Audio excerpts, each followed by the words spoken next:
நான் நாளை கொண்டு பாராளுமன்றத்துக்கு முன்னால ஒரு புத்தர் சிலை எடுத்து போட்டு நான் ஒரு பிள்ளையார் சிலை வைக்கிறேன். உங்களால் முடியுமா வைக்க விட? என்னுடைய தலைவரை குடுவித்தவன் என்று சொல்ல உங்களுக்கு மனம் வருது. வெக்கமா இருக்கு, வெக்கமா இருக்கு. உங்களை எல்லாம் எங்க ரஜீவன் நம்பி, எங்க இளங்குமரன் நம்பி, எங்க ஒவ்வொரு தமிழ், எங்க ஃபைசால், எங்க ஒரு வசனம் கதை கேளுமா உங்களால்? இதுல இருக்கிற ரெண்டு பேர் ஓடினோம். தீவிரமத்தி கடல் அமைச்சர் எழும்பி ஓடுறார், பிமல் ரத்நாயக்க எழும்பி ஓடுறார். வெக்கமா இல்லையா? இந்த பேரினவாத அரசாங்கம் என்ன செஞ்சாலும் மாறாதண்டு.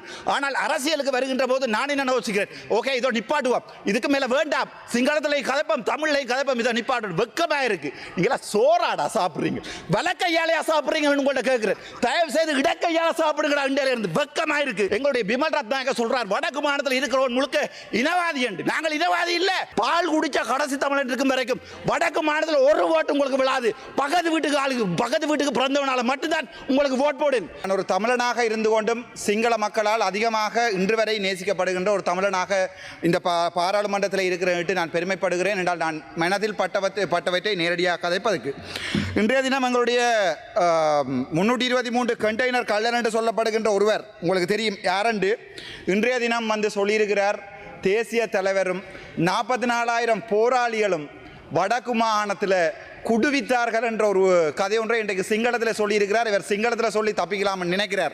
ஆனால் சிங்களமும் தமிழும் சரளமாக பேச தெரிந்த எனக்கு அது விளங்கினது. அதனுடைய வீடியோவை நீங்கள் பார்ப்பீர்கள் வெகு விரைவில். மிகவும் கவலையாக இருக்கின்றால் இவர்கள் சொல்லிக்கொண்டு வந்தவர்கள் எப்படி? நாங்கள் எல்லாம் சிங்கள பிரபாகரன் என்று சொல்லிக்கொண்டு வந்தவர்கள் தான் இந்த அனுரகுமார் நாயக்கத்தினுடைய அரசாங்கம். எங்களுடைய மக்களும் அப்படியே பொய்களை உண்மை என்று நம்புகின்ற ஒரு சமூகத்தை சேர்ந்தவர்கள் நாங்கள். ஆகவே எங்களுடைய சமூகம் அள்ளுகொள்ளையாக நம்பியது. இருக்குமோ சிலவேளை இவருமே போராட்டத்தை நோக்கி போராடியவர் என்று நினைத்து எங்களுடைய சமூகம் விட்ட வரலாற்று தவறு இந்த என்பிபி அரசாங்கத்துக்கு வாக்கு போட்டது. ஆனால் இன்றைய தினம் சிங்களத்திலே எங்களுடைய தேசிய தலைவர் வடக்கு கிழக்கை ஆண்ட போது ஒரு சிங்களவன் அவன் தன்னுடைய ஒரு போட் கூட வரையலாது அடிச்சு புதைச்சினாங்க அந்த கடல்ல குடுவித்தேன்னு சொல்லேகள்ல ஒரு தமிழ் மனுஷனா வெக்கப்படுறேன். ஒரு தமிழனா என்னுடைய வடக்கு மாநிலத்தில் இருந்து போட்டப்பட்ட ஒவ்வொரு வாக்குக்கும் இந்த பிமல் ரத்நாயக்கருடைய நெஞ்செல்லாம் எரியுது. நான் உங்களுடைய போர் வீரர்களை நீங்கள் செபலியோ என்று சொல்லுகின்ற போது ரணவிருவோ என்று சொன்ன தமிழன் நான். ஏனென்றால் ஆயுதம் ஏந்தி என்னோடு இருக்கிறார்கள், ஆயுதம் ஏந்தி போராடியவர்கள் உயிரை துச்சமாக மதித்த தெய்வம். அதற்கு மேலே ஆனால் வெக்கமாக இருக்கிறது ஒரு கூட்டம் வந்து சொல்லுமாக இருந்தால் என்னுடைய தேசிய தலைவரை போராட்டவாதி என்று சொல்லுமா இருந்தா கவலையா இருக்கு. நீங்களும் ஒரு போராடின சமூகம், உங்களுடைய ஆயுதம் தூக்கின 1000 பேர் இருக்கிறீர்கள். வெக்கமா இல்லையா? சோறாடா சாப்பிடுறீங்க என்று கேட்கிற அளவுக்கு எங்களுடைய தமிழ் மக்கள் உங்களை வடக்கு மாநிலத்தில் பார்த்துக் கொள்வார்கள். நீங்கள் கடைசியாக சுடப்போவது ராமநாதன் அர்ச்சுனாவை. அது எனக்கு நன்றாகவே தெரியும். இன்றைக்கு கூட செக்யூரிட்டி ரிஸ்க் என்று சொல்லி அறிவித்திருக்கிறார்கள். எனக்கு அது பிரச்சனை இல்லை. ஆனால் மிகவும் கவலையா இருக்கு. நீங்கள் யாரை குரல் இல்லாத ஒரு இனத்தை, ஒரு தமிழ் பேசுகின்ற குரல் இல்லாத இனத்தை நீங்கள் அடக்குகிறீர்கள் என்று நினைக்கும் போது மிக வெக்கமாக இருக்கிறது. நாங்கள் இனவாதம் இல்லை என்று இந்த வரைக்கும் இதில் இருக்கிற எதிர்கட்சியில் இருக்கிற பாராளுமன்ற உறுப்பினர் தமிழனாக இருந்தாலும் சரி, முஸ்லீமாக இருந்தாலும், நீங்கள் பால் குடித்து வளர்ந்த குழந்தையாக இருந்தால், நாய்ப்பால் குடிக்காமல் உங்களுடைய அம்மாவினுடைய பாலை குடித்து வளர்ந்தவனாக இருந்தால், புத்தளத்திலே மக்கள் தினமும் அழுகிறார்கள், திருவோணமையிலே மக்கள் அழுகிறார்கள். நான் ஜாழ்ப்பாணத்தில் இருந்து வந்தவன், நான் ஜாழ்ப்பாணத்தை பற்றி தான் கதைக்கணும். என்றோ ஒரு நாள் நான் சகல இனத்தை பற்றி கதைப்பேன். இன்றும் என்னால் சிங்கள மண்ணில் போய் வாழ முடியும். ஆனால் உங்கள் ஒருவனால் வந்து வடக்கு மாநிலத்தில் வாழ முடியுமா? இயலாது. ஏனென்றால் நீங்கள் முழு இனவாதிகள். வெக்கப்படுகிற என்னுடைய தேசிய தலைவர் நீங்கள் ஒரு குடு வியாபாரி என்று சொன்னதுக்கு இந்த முகத்தோட ஜாழ்ப்பாணம் வருவீர்கள். இதுல இருக்கிற 2 பேர் ஓடினோம். தீவிரமத்தி கடல் அமைச்சர் எழும்பி ஓடுறார், பிமல் ரத்நாயக்க எழும்பி ஓடுறார். வெக்கமா இல்லையா? நீங்க எல்லாம் ஒரு ஆயுதம் ஏந்தி போராடிய இது வந்து யாருக்கு அவமானம் என்றா, ரோகண விஜய் வீர என்ற ஒரு பெரும் தலைவருக்குரிய அவமானம் இது. அவர் கொண்டே இந்த கனத்த மயானத்தில் எரிக்கப்படும் போது உங்களை மாதிரி எல்லாம் வந்து காருக்கும் பஸ்ஸுக்கும் ஓடித்திருவாங்க நினைச்சிருந்தா அந்த மனுஷன் போய் எங்கேயாவது வெளிநாட்டில் வாழ்ந்திருக்கும். உங்களை மாதிரியான மனுஷர்கள் வந்து இந்த பாராளுமன்றத்தில் ரோகண விஜய் வீரருடைய பேரை கெடுப்பீர்கள் தெரிஞ்சிருந்தா அந்த மனுஷன் பிள்ளை ஊட்டியோட போய் வேற எங்கேயாவது வாழ்ந்திருக்கும். அப்படிப்பட்ட கேவலமான வெக்கமா இல்லையா உங்களுக்கு? ஒரு கணம் ஜோதிச்சு பாருங்க. ஒரு இனத்தை காத்த தமிழன், ஒரு இனத்தை காக்க போராடிய தேசிய தலைவர் வேலுப்பிள்ளை பிரபாகர் இந்த வரைக்கும் ஒரே ஒரு தமிழன் நான் இதில் என்று சொல்லிக் கொண்டிருக்கிறேன். எனக்கு என்னுடைய தலைவன் கடவுள் கடவுள் கடவுள்.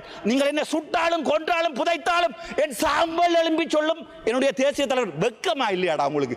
எங்களுடைய வாக்குகளான பாராளுமன்றம் வந்து நீங்கள் வடக்கு மாடு என்னுடைய தலைவரை குடுவித்தவன் என்று சொல்ல உங்களுக்கு மனம் பெறுது. கொஞ்சம் ஜோதிச்சு பாருங்க. அந்த புத்தளத்திலே கொண்டே குப்பையை போடுறீங்க. NHSL கொழும்புல இருக்கிற NHSL கொப்பையை கொண்டு அந்த புத்தள மக்களுக்கு போடுறீங்க. புத்தளத்தில் இருந்து வந்திருக்கிற MP இந்த ஆறாவது ஒரு தமிழன் ஒரு முஸ்லீம் தமிழ் பேசுகின்ற ஆறாவது சொல்லேலுமா புத்தளத்தில் குப்பையை போட வேண்டாம் உங்களுடைய அரசாங்கத்துக்கு.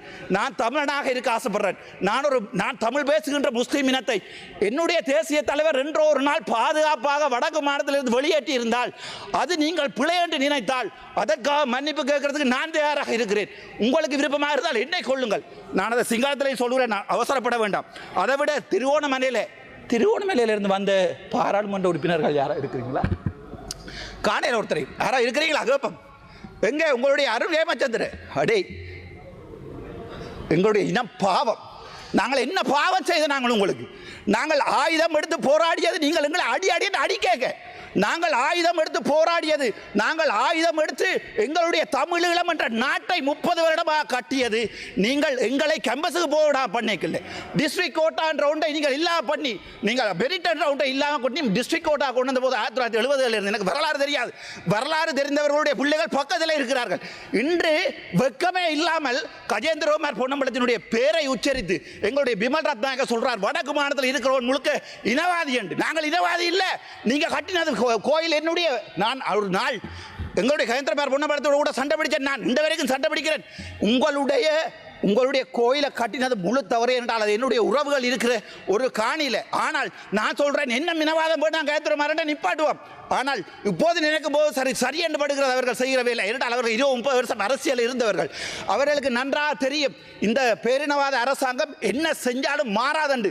ஆனால் அரசியலுக்கு வருகின்ற போது நான் என்ன யோசிக்கிறேன், ஓகே இதோ நிப்பாட்டுவோம், இதுக்கு மேலே வேண்டாம், சிங்களத்திலே கதைப்பம் தமிழ்லையும் கதைப்பம், இதை நிப்பாட்டு. வெக்கமாக இருக்கு. நீங்களா சோறாடா சாப்பிட்றீங்க, வலக்கையாலையா சாப்பிட்றீங்கன்னு உங்கள்கிட்ட கேட்குறேன். தயவு செய்து இடக்கையால சாப்பிடுங்கடா. இந்தியாவில் இருந்து வெக்கமாக இருக்கு. சரி பரவாயில்ல, அதுக்கு பிறகு பார்ப்போம். இந்த ஈஸ்டர் அட்டாக் அநியாயமான முஸ்லீம் சமூகம். அந்த சமூகம் என்ன செஞ்சது? அது கண்டு ஒரு தனிய ஒரு கலாச்சாரம் இருக்கிறது பிள்ளையா? அவங்களுக்கு கண்டு ஒரு வரலாறு இருக்கிறது பிள்ளையா? உங்களுக்கு காலமா தமிழனை முஸ்லீமை நீங்க என்ன செய்றீர்கள்? போட்டு அடி அடிச்சு கடைசியா எங்களுக்கு இல்லை முஸ்லீம் இனத்திலே கொண்டு ஆயுதத்தை கொடுத்தியால் எங்களுக்கு அடியண்டு, எங்கள்கிட்ட தந்தியால் முஸ்லீம் இனத்துக்கு அடியண்டு. கடைசியா ஒரே இனம் பேசுகிற 2 முஸ்லீம் இனம் நாங்கள் அடிபடுறோம். ஆனால் நீங்கள் என்ன செய்றீங்க? சத்தமே இல்லாமல் கிண்ணியாவை எடுக்கிறீங்க. அதுக்கு பிறகு பார்த்தா திருவோணமலையில் கொண்டு போய் புத்தர்வியால் வைக்கிறீங்க. சும்மா ஒரு பேச்சுக்கு கேட்குறேன், இல்லை தெரியாமல் கேட்குறேன். இந்த நடுவில் ஒரு பிள்ளையார் சிலை வச்சா சும்மா இருப்பீங்களா? நான் இதில் கேட்குறேன். அடே நீங்கள் என்ன அடிச்சு கொள்ளுவீங்களா? இரண்டா உங்களோட மனசில் இருக்கிற வரி, நீங்கள் சிங்களவன் என்ற வரி. நான் நாளை கொண்டு பாராளுமன்றத்துக்கு முன்னால் ஒரு புத்தர் சிலை எடுத்து போட்டு நான் ஒரு பிள்ளையார் சிலையை வைக்கிறேன். உங்களால் முடியுமா வைக்க விட? ஏனென்றால் திரும்ப அடிக்கிறீர்கள், நாங்களும் பார்க்கிறோம். ஆனால் நாங்கள் ஒன்று மட்டும் சொல்றேன், கடைசி தமிழன் பால் குடிச்ச கடைசி தமிழன் இருக்கும் வரைக்கும் வடக்கு மாநிலத்தில் ஒரு ஓட்டு உங்களுக்கு விழாது. பக்கத்து வீட்டுக்கு பிறந்தவனால மட்டும்தான் உங்களுக்கு ஓட் போடு. வெக்கமா இருக்கு. உங்களை எல்லாம் எங்க ரஜீவன் நம்பி, எங்க இளங்குமரன் நம்பி, எங்க ஒவ்வொரு தமிழ், எங்க ஃபைசால், எங்க ஒரு வசனம் கதை கேளுமா? உங்களால் ஒரு வசனம் கதை கேளுமா? நான் தமிழ் பால் குடிச்சு வந்தவன். ஆனால் முஸ்லீம் எனக்கு என்னுடைய ரத்தம். நீங்க என்ன சொன்னாலும் நான் ஒவ்வொரு முஸ்லீமுக்கு அணியும் அடிபடுவேன். என்றால் என்னுடைய தேசிய தலைவர் ரெண்டாவது ஒரு நாள் நினைத்து விட்ட பிள்ளையோ நினைக்காமல் விட்ட பிள்ளையோ அந்த பிள்ளையை திருத்துறதுக்கு எனக்கு கட்சி இருக்கு. இது போன்ற செய்திகளை தெரிந்து கொள்ள யாழ் டிவி நியூஸ் சேனலை சப்ஸ்கிரைப் செய்து அருகே இருக்கிற பெல் பட்டனையும் கிளிக் செய்து கொள்ளுங்க.